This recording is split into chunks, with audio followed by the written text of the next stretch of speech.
Vamos agora para o nosso segundo painel, que tem como tema narrativas do país na perspectiva da pessoa com deficiência. E para partilhar conhecimento conosco, estão aqui o Isis Embe, que é artista, e a Johanna Selei. Nós vamos começar com o Isis. Isis, bom dia e bem-vindo.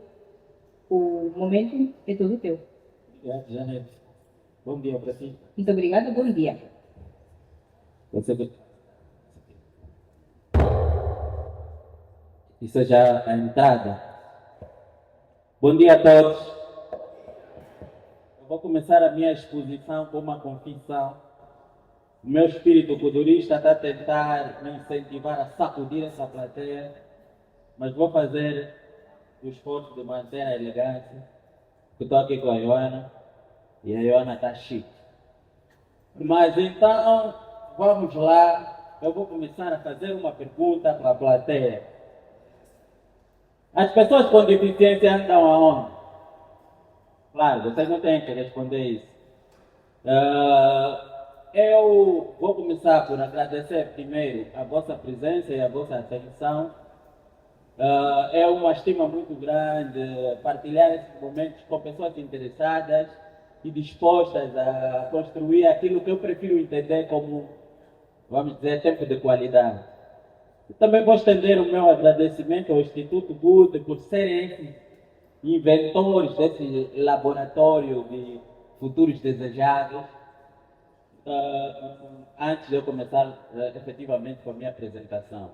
Meu nome é Isis Embe, eu sou um artista de rap, mas eu gostaria de falar sobre mim a partir de um recorte muito específico da minha vida. Eu estou a falar especificamente dos anos 2013 e 2014, quando eu, numa atitude de rebeldia, fui contrariar vamos dizer, os anseios da minha mãe, que a minha mãe me dizia o seguinte: Isis, nós já pagamos o ensino médio para ti e fazer faculdade vai ser uma dificuldade extra, porque não há possibilidade de nós termos inserção de emprego para ti. Eu, como sou rebelde e não gosto de não, testei a paciência da minha mãe e fui me inscrever no curso de filosofia para piorar essa coisa de muitos empregos. Chego lá no curso de filosofia e sou confrontado com a realidade tal como a minha mãe imaginava. Eles disseram que naquele contexto que era próximo da minha casa não havia cursos de filosofia. E eu saí de lá inscrito no curso de matemática. A piorar.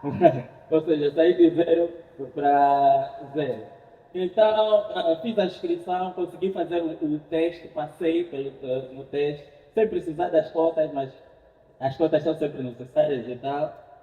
Isso era só para gravar aqui o QI do Einstein. Então, consegui passar para o teste e comecei a estudar. Fiz 6 meses e as dificuldades começaram a aparecer. Menos transportes e etc. A mãe, que já vinha com aquele histórico todo, dizia isso, é muito complicado tu continuares e etc. E eu comecei a ceder à pressão e comecei a faltar às aulas. Os meus colegas ligaram para mim quando as provas estavam a se aproximar. Dizer, Isis, você que era muito assíduo, parecias muito, agora não apareces. Eu disse, está difícil a questão dos transportes e etc. E eles disseram, não, havia uma perspectiva de haver uma bolsa de estudos e eu fui lá concorrer e nesse dia a Odisseia do Homero teria inveja do percurso que eu fiz para chegar à faculdade, mas isso é assunto para um outro colóquio. Cheguei lá, tentei me cadastrar na bolsa e não consegui passar. E isso foi extremamente violento para mim, porque as coisas se agudizaram e eu acabei por desistir da faculdade. Passaram-se alguns meses e abriu-se a faculdade de artes. E sinceramente não há dificuldade que me faria eu não entrar na faculdade de artes. Nem que eu tivesse que inventar o teletransporte. Eu voltei a me inscrever na revelia da minha mãe. E a minha mãe descobriu que eu já estava inscrito e que eu tinha necessidade de ir para a escola. A Odisseia continuou, as profecias continuaram, que eventualmente seria muito difícil eu terminar a faculdade lá, mas eu insisti. E me dediquei tanto, porque era a minha área de paixão, ao contrário da matemática que foi acidental. E tirei notas excelentes e fiz muitas amizades com os professores e etc. Mas também culminou no mesmo percurso que os transportes começaram a ficar cada vez mais difíceis e eu comecei a faltar de novo às aulas. Os meus colegas voltaram a questionar e etc. E eu voltei a me candidatar para a Bolsa de Estudos. E felizmente consegui passar na Bolsa de Estudos. Não era a bolsa mais adequada para mim, era tipo as bolsas de INAB, elas têm categorias de A, B até C, a minha era C, mas já era um dinheiro que supostamente faria eu ter recursos de frequentar a faculdade de forma leve, etc. Eu muito contente a sentir que venci na vida e com todos os percursos fui percebendo que não recebia o dinheiro. Pesquisei, entrei lá debati, a tentar encontrar qual era o problema. Disseram que eu era 2 anos mais velho para merecer a bolsa e naquele ano, fatidicamente, havia uma revisão que fazia com que eu não fosse abrangido pelaquela. Só foi descoberto depois de eu passar pela, pela bolsa e etc. Eu saí de lá relativamente frustrado porque para me dar essa resposta simples eu tive que também fazer a segunda edição da Odisseia de Homero e pronto. Esse percurso, essa história degradante que vai nos tirar toda a emoção da matinal é para chegarmos a essa pergunta que está aí dentro não, este não é o meu, o homem, o técnico aí errou a minha apresentação, mas a pergunta que era é a seguinte: as pessoas com deficiência andam aonde? Porque este percurso eu supus que não é uma exclusividade minha. Existem outras pessoas com nas mesmas dinâmicas e eventualmente a passarem pelas mesmas circunstâncias. Tendo em conta esse meu pressentimento, fui buscar um método. Fui buscar um método de tentar encontrar respostas realistas. Se eu estava devagar, se eu era o único azarado da história, ou se isso era uma recorrência dentro da vida da pessoa com deficiência. Então aqui vamos pular para o segundo flyer, que é o método. Os meus flyers não têm palavras, são ilustrações para fazerem o guia dessa nossa conversa, né? Pronto, eu fui procurar um método de pesquisa, de busca mesmo vamos dizer, de dados, que me fizessem permitir olhar e entender onde é que estão as pessoas com deficiência, né? Dentro do nosso panorama social e etc. Uma das coisas que eu constatei é a nossa debilidade de dados, de dados disponíveis ao público, né? E fiz essa pesquisa exaustivamente e percebi que dentro da nossa história gloriosa enquanto país, nós tivemos 2 censos, né? O primeiro de 1770 e o segundo dos anos 2014, 2013, por aí. E no interregno desse tempo todo, aconteceu muita coisa, como podemos imaginar. Aconteceu a luta de libertação, aconteceu uma das maiores guerras de África, o nosso território foi enfeitado por minas, houve um surto de poliomielite, do qual eu fui vítima, houve um surto de meningite e etc. Isso para dizer que os números Ou seja, motivos para sermos pessoas com deficiências não faltaram durante esse percurso todo. Pronto. Até 2014 que nós encontramos alguns dados que nos forneciam mais ou menos umas diretrizes para nós percebermos a que pé estamos. A que pé estamos é interessante porque eu uso cadeira de rodas, mas pronto, é um detalhe. Agora vamos para o próximo slide. E o próximo slide vai nos ilustrar mais ou menos alguns dados curiosos, eu diria assim. Em 2014, nós percebemos que as pessoas com deficiência faziam parte de 2,5% do grupo demográfico da Angola, né? E 2,5% é um número relativamente otimista se haver políticas públicas, né, que seriam conciliadoras para esse público, né? E eu fiquei muito contente de dizer que éramos só esses. Só esses. Mas a divisão demográfica entre homens e mulheres também era muito, vamos dizer, equilibrada. Isso para dizer que a deficiência é democrática, ela não exclui gêneros.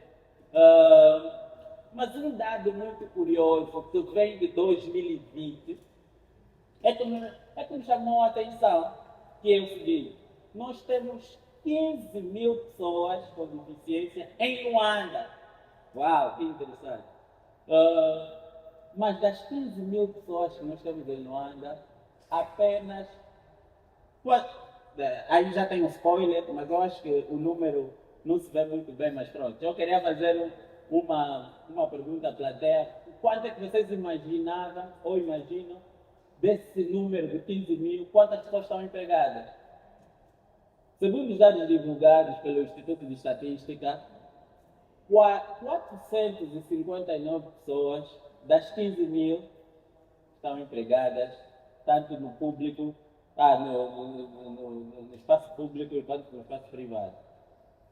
Isso é muito curioso porque confirma um pouco a minha suspeita de que as pessoas com deficiência são mágicas e desaparecem do piscar de olhos, porque não estão nos nossos empregos. E nós sabemos, aqui em Bom Termo, que quem não tem combo não aparece. Não está nos mercados, não está nas compras, não está, não está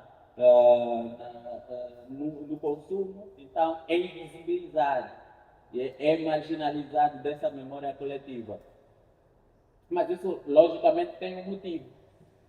E esse motivo, às vezes, passa despercebido pela nossa dinâmica de vida comum, de pessoas sem deficiência ou com deficiência, sem abrangência das nuances, das especificidades das outras deficiências.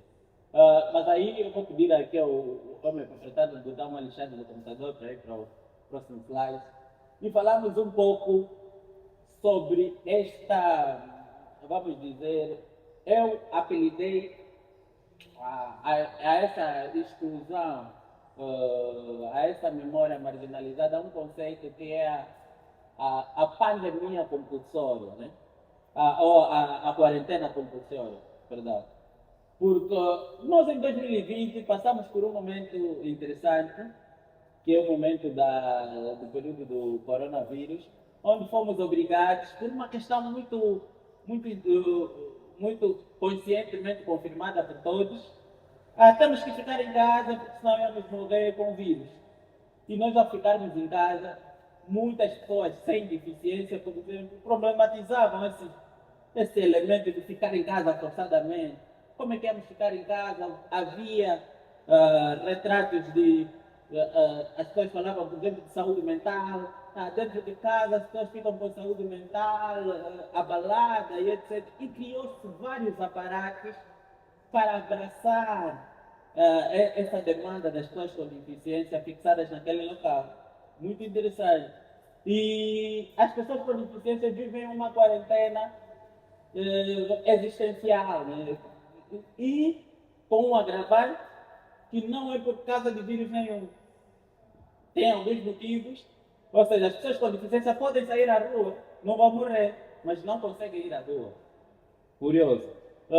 Há uma vamos, justificativa que, por favor, se colocares aí o próximo slide, há uma justificativa para esse fenômeno. Isso não é vamos dizer, um decreto divino para as pessoas com deficiência. Alguma coisa deve estar a acontecer para as pessoas com deficiência não estarem nas ruas. O que será essa coisa? Não precisamos ser evidentes, nem ter o QI de um aluno de matemática que passou no teste. Basta fazermos uma pesquisa simples e conseguirmos encontrar alguns dados que nos indicam por que as pessoas com deficiência não estão nas ruas. Isso já está escrito, mas eu vou passar aqui à audiência, eventualmente também não saiba. Temos uma lista de barreiras que são muito agravantes dessa situação. As barreiras começam mesmo pelas barreiras arquitetônicas, né? Que são instituições que não estão habilitadas para as pessoas com deficiência e etc. Mas também temos as barreiras urbanísticas, porque para que as pessoas possam transitar é preciso andar pelas estradas, passar pelos semáforos sem ser atropelados, de preferência. Essas todas condições, infelizmente, ainda não são abordeladas. Tem também as barreiras de comunicação, porque não adianta eu estar aqui. Eu, por exemplo, estou aqui a falar, eventualmente uma pessoa com deficiência auditiva estaria aqui a tentar entender o meu idioma, porque na verdade é uma questão só de idioma. Tem outras barreiras, como a barreira, por exemplo, da atitude, que eu coloquei esse braço assim forte, que é a barreira do nosso próprio olhar. Mas vamos falar da barreira da atitude mais a seguir, porque nós temos também a questão dos transportes e etc. Eu faço esse panorama dessas barreiras todas e faço um paralelo com a questão da quarentena por um motivo muito específico.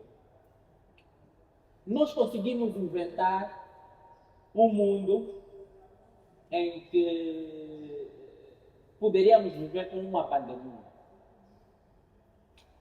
Nós inventamos aquele mundo, inventamos os streams e etc. para acalentar as necessidades das pessoas normativas, vamos chamar assim, do seu tédio de ficar em casa. E dentro desta dinâmica de construção desses recursos que amenizavam esse tédio nesses períodos, nós contamos com recursos humanos que eventualmente de uma pessoa com deficiência a uma pessoa sem deficiência. Então, isto me dá uma indicação de que as barreiras que nós vivenciamos no dia a dia não são barreiras que estão ali por acaso. Alguém inventou aquelas barreiras. Inventou aquelas barreiras por parte de um olhar universal que dita todas as memórias que vão estar visibilizadas no nosso cotidiano. E aqui eu aproveito introduzir um outro conceito que eu inventei, claro, que é essa perspectiva desta memória, que não é um recurso, vamos dizer, ao passado, uma máquina do tempo para o passado, mas é um recurso do presente. E eu explico. Imaginem, quando vocês forem para a rua, olhem para a rua e veem que tipo de pessoas passam nessas ruas. As memórias estão aí. Porque um dia, quando haver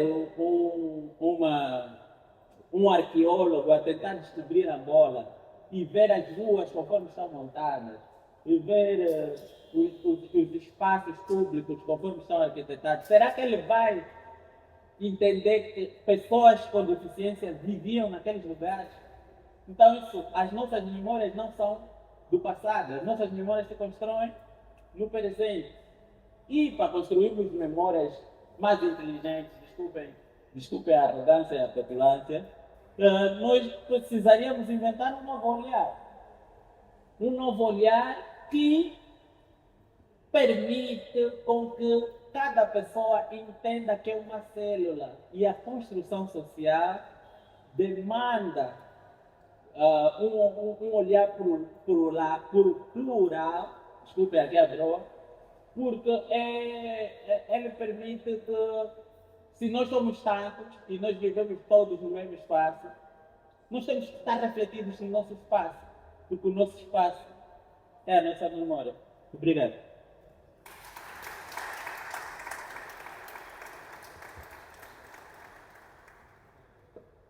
Muito obrigada, Isis. Nós, tal como no painel anterior, vamos ter espaço para perguntas e respostas, mas para que isso possa ser possível, precisamos de respeitar o tempo.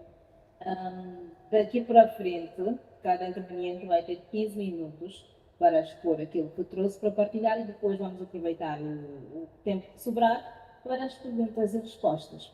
E agora vamos ouvir a perspectiva da Johanna sobre aquilo que é o país na perspectiva das pessoas com deficiência. Muito obrigada, Julito Meio-Dia. Obrigada, Isis Remde. É um prazer estar aqui a partilhar esse painel contigo.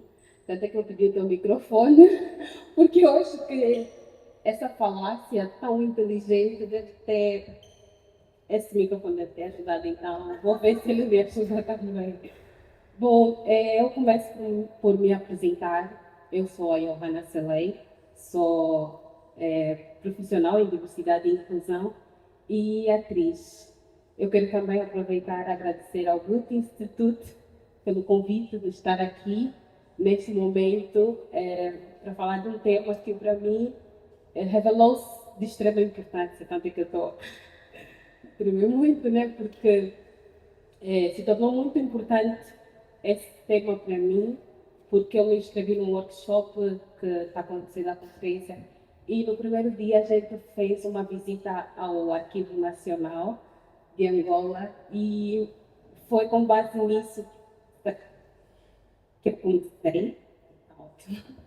Foi com base nisso que eu comecei a preparar esse tema, que é narrativa, e isto na perspectiva das pessoas com deficiência. E microfone, eu sempre vou isso. Ok. Texto. Como eu dizia, né, pela visita que a gente fez ao Arquivo Nacional, como uma curiosidade, uma dúvida em saber a respeito da nossa história, né? Em saber. E surgiu uma seguinte pergunta: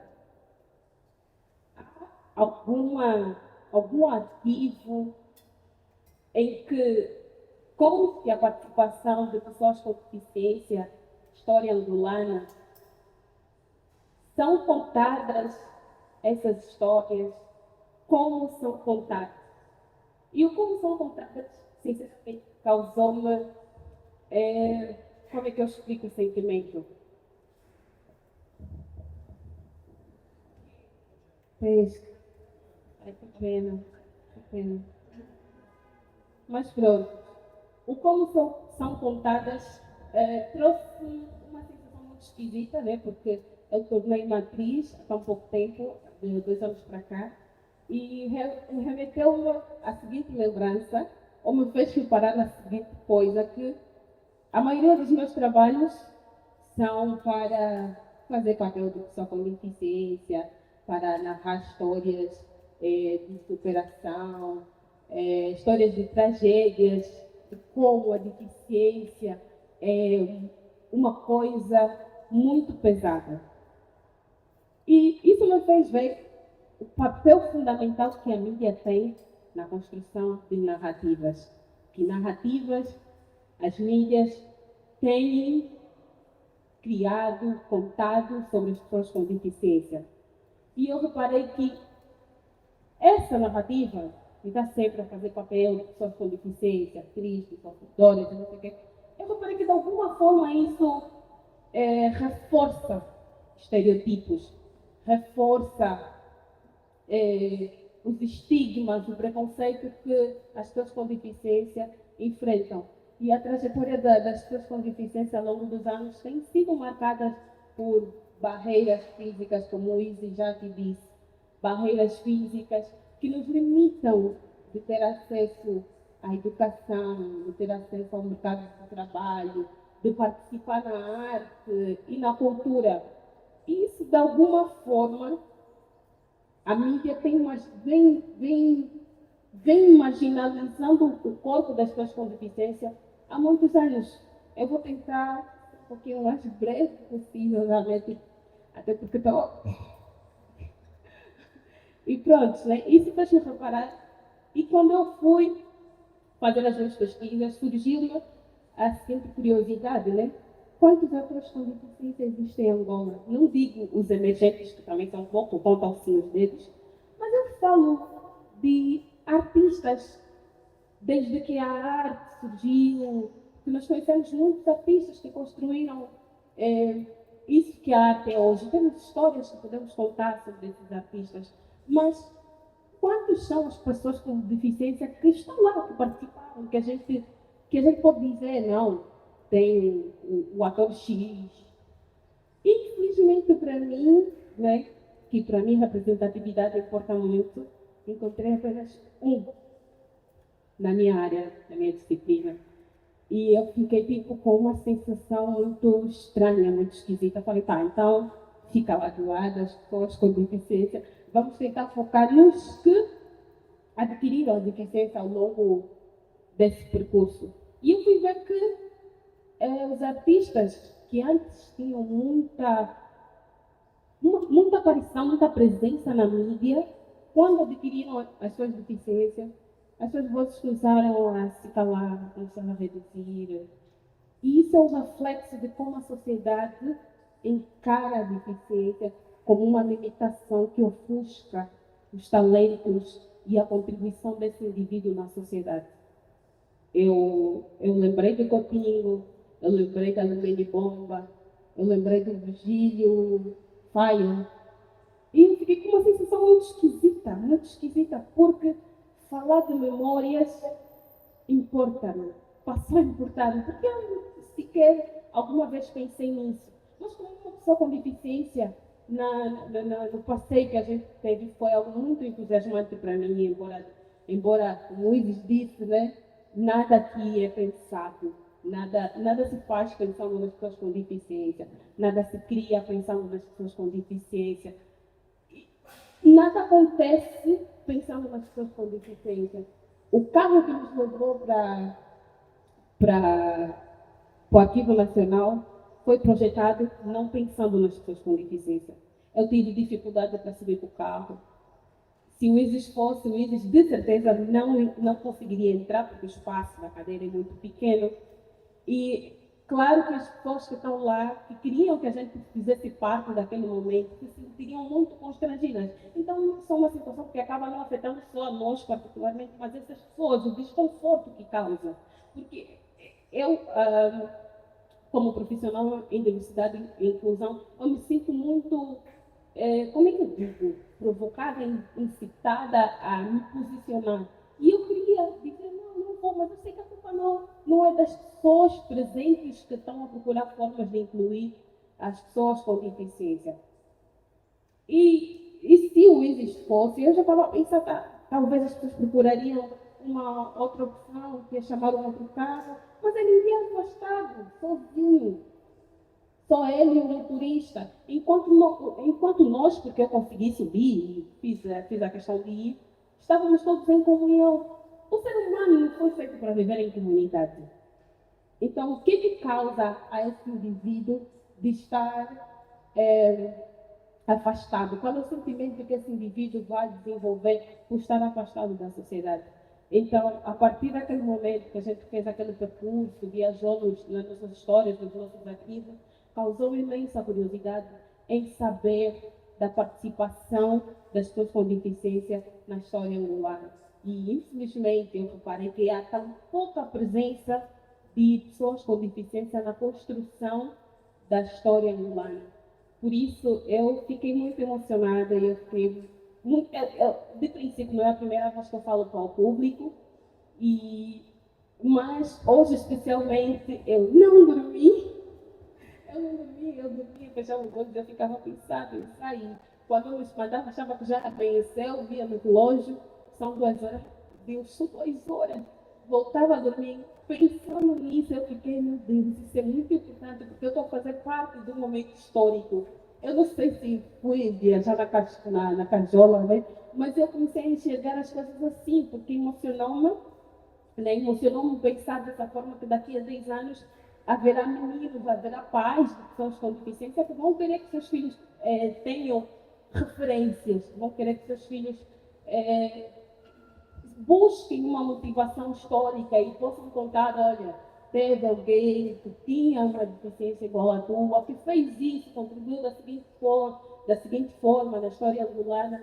Então, eu não vou me alongar mais, porque o nosso Einstein já disse quase tudo e eu vou procurar respeitar o tempo, mas eu vou novamente aqui primeiro incentivar que todo o público presente, a partir do dia de hoje, estamos prestes a celebrar a independência de Angola, mas para nós pessoas com deficiência ainda estamos muito longe, ainda estamos em uma luta muito grande que também procuramos ver a independência.